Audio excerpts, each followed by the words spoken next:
ಅಜ್ಜಿ ಮನೆಯಲ್ಲಿ ಕಳ್ಳತನ ಮಾಡಿರೋದು ಮೊಮ್ಮಗ. ಅವನನ್ನು ಬಂಧನ ಮಾಡಲಾಗಿದೆ. ಆಟೋ ಕೊಡಿಸುವಂತ ಅಜ್ಜಿಗೇನೋ ದುಂಬಾಲು ಬಿದ್ದಿದ್ದಂತೆ. ಅಜ್ಜಿ ಆಟೋ ಕೊಡಿಸಿಲ್ಲ, ಅದಕ್ಕೆ ನೀನು ಆಟೋ ಕೊಡಿಸಿಲ್ಲ ಅಂತಂದ್ರೆ ನಿನ್ನ ಸಂಪತ್ತನ್ನೇ ಲೂಟಿ ಮಾಡ್ಕೊಂಡು ಹೋಗ್ಬಿಡ್ತೀನಿ ಅಂತ ಸ್ವಂತ ಮೊಮ್ಮಗ ಅಜ್ಜಿಯ ಸುಮಾರು 10 ಲಕ್ಷ ಮೌಲ್ಯದ ಚಿನ್ನಾಭರಣಗಳನ್ನು ಕದ್ದು ಇನ್ನೇನು ಆಟೋ ತಗೋಬೇಕು ಅನ್ನುವಷ್ಟೊತ್ತಿಗೆ ಪೊಲೀಸರ ಅತಿಥಿಯಾಗಿದ್ದಾನೆ. ಅಜ್ಜಿ ಪುಟ್ನಂಜಮ್ಮಂಗೆ ಆಟೋ ಕೊಡಿಸಿಲ್ಲ ಅಂತ ಹೇಳಿ ಮನೆಯಲ್ಲೇ ಕಳ್ಳತನ ಮಾಡಿಕೊಂಡು ಇನ್ನೇನು ಆಟೋ ತಗೊಳ್ಳೋದಕ್ಕೆ ರೆಡಿ ಆಗಿದ್ದಂಥ ಖತರ್ನಾಕ್ ಮೊಮ್ಮಗ 81 ಗ್ರಾಮ್ ಚಿನ್ನಾಭರಣ ಕದ್ದಿದ್ದ. 9,44,000 ನಗದನ್ನ ಕಳ್ಳತನ ಮಾಡಿದ್ದ. ದುಡ್ಡಿದ್ರು ಆಟೋ ಕೊಡಿಸ್ಲಿಲ್ಲ ನಮ್ಮಜ್ಜಿ ಅಂತ ಹೇಳಿ ಸ್ವಂತ ಅಜ್ಜಿ ಮನೆಗೆ ಕನ್ನ ಹಾಕಿದ್ದಾನೆ. ಮನೆಗೆ ಹೋದಾಗ ನಕಲಿ ಕೀ ಮಾಡಿಸ್ಕೊಂಡು ಅಜ್ಜಿ ಎಲ್ಲೆಲ್ಲಿ ಏನೇನು ಇಟ್ಟಿದ್ದಾರೆ ಅನ್ನೋದನ್ನೆಲ್ಲ ತಿಳ್ಕೊಂಡು ಅಜ್ಜಿ ಸಂಪತ್ತನ್ನು ಲೂಟಿ ಮಾಡಿ ಎಸ್ಕೇಪ್ ಆಗಿದ್ದ. ಅಜ್ಜಿ ಬಂದು ಹಣ ಎಲ್ಲಿದೆ ಅಂತ ಚೆಕ್ ಮಾಡಿದಾಗ ಹಣ ಇಲ್ಲ ಅಂತ ಗೊತ್ತಾಗುತ್ತೆ, ಕಳ್ಳತನ ಆಗಿದೆ ಅಂತ ಗೊತ್ತಾಗುತ್ತೆ. ಮೊಮ್ಮಗ ಒಂದು 2 ದಿನದಿಂದ ಆಟೋ ಅಂತಿದ್ದ, ಈಗ ನೋಡಿದ್ರೆ ದುಡ್ಡಿಲ್ಲ ಅಂತ ಹೇಳಿ ಅಜ್ಜಿ ಒಂದು ಕಂಪ್ಲೇಂಟ್ ಕೊಟ್ಟಿದ್ದಾರೆ. ಆಟೋ ಖರೀದಿ ಮಾಡೋದಕ್ಕೆ ಹೊರಟಿರುವಂಥ ಮೊಮ್ಮಗ ಅಜ್ಜಿಯ ದೂರಿನ ಆಧಾರದಲ್ಲಿ ನಂದಿನಿ ಲೇಔಟ್ರ ಪೊಲೀಸರ ಬಲೆಗೆ ಬಿದ್ದಿದ್ದಾನೆ.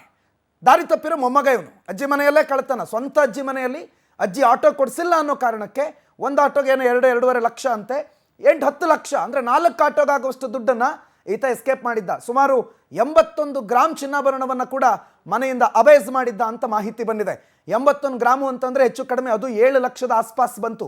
9 ಲಕ್ಷ ನಗದು, 7 ಲಕ್ಷ ಚಿಲ್ಲರೆ ಚಿನ್ನ.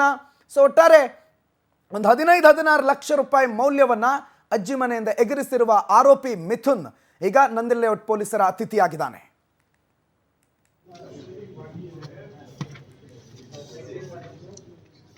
ವೆಂಕಟೇಶ್ ಮಾಹಿತಿ ಕೊಡ್ತಾರೆ, ಫೋನ್ ಸಂಪರ್ಕದಲ್ಲಿ ಜಾಯ್ನ್ ಆಗಿದ್ದಾರೆ. ವೆಂಕಟೇಶ್, ಎಂತೆಂಥ ಮಕ್ಕಳು, ಎಂತೆಂಥ ಸಂಬಂಧಗಳನ್ನು ನಾವು ನೋಡ್ತಾ ಇದ್ದೀವಿ ವೆಂಕಟೇಶ್.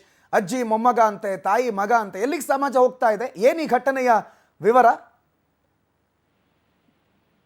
ನಂದಿನಿ ಲೇಔಟ್ ಪೊಲೀಸ್ ಠಾಣಾ ವ್ಯಾಪ್ತಿಯಲ್ಲಿ ಒಬ್ರು ಮೊಮ್ಮಗನನ್ನ ಕೂಡ ಸಾಕೊಂಡಿರ್ತಾರೆ. ಈ ಸಂದರ್ಭದಲ್ಲಿ ಆತ ಆಟೋವನ್ನ ಕೊಡಿಸು ಅಂತ ಹೇಳಿ ಅಜ್ಜಿಯನ್ನ ಕೇಳ್ತಾನೆ. ಅದೇ ಅಜ್ಜಿ ಬಳಿ ಕಾಸಿರೋದಿಲ್ಲ ಅಂತ ಹೇಳಿದಂತ ವೇಳೆಯಲ್ಲಿ ಈತ ಒಂದು ಹೊರಗಡೆ ಹೋದಂತಹ ವೇಳೆಯಲ್ಲಿ ಅದೇ ಮನೆಗೆ ಒಂದು ಪ್ಲಾನ್ ಅನ್ನ ಮಾಡಿ ಒಂದು ನಕಲಿ ಕೀಯನ್ನ ತಯಾರು ಮಾಡ್ಕೊಂತಾನೆ. ಮನೆಯಲ್ಲಿ ಇದ್ದಂತಹ ಒಡವೆ ಮತ್ತು ಹಣವನ್ನ ಕಳ್ತನ ಮಾಡ್ಕೊಂಡು ಹೋಗಿರ್ತಾನೆ. ಈ ಘಟನೆಗೆ ಸಂಬಂಧಪಟ್ಟಂತೆ ಅವರು ಒಂದು ದೂರ ಕೊಟ್ಟಿರ್ತಾನೆ, ಅಂದ್ರೆ ಆಟೋವನ್ನ ಹೇಗ್ ಮಾಡಬೇಕು ಅಂತ ಹೇಳಿ ಏನು ಒಂದು ವಿಚಾರವನ್ನ ಕೇಳಿರ್ತಾನೆ. ಆ ಸಂದರ್ಭದಲ್ಲಿ ಅವರ ಅಜ್ಜಿ ಕೂಡ ಇಲ್ಲ ಅಂತ ಹೇಳಿರ್ತಾರೆ.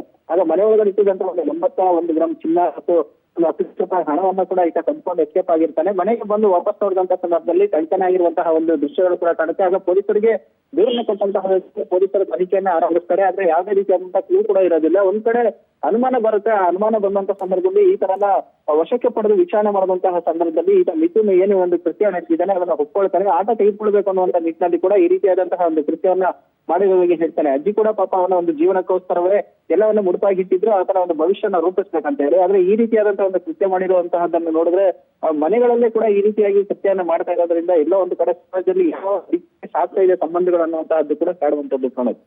ಥ್ಯಾಂಕ್ ಯು ವೆಂಕಟೇಶ್ ಮಾಹಿತಿಗೆ.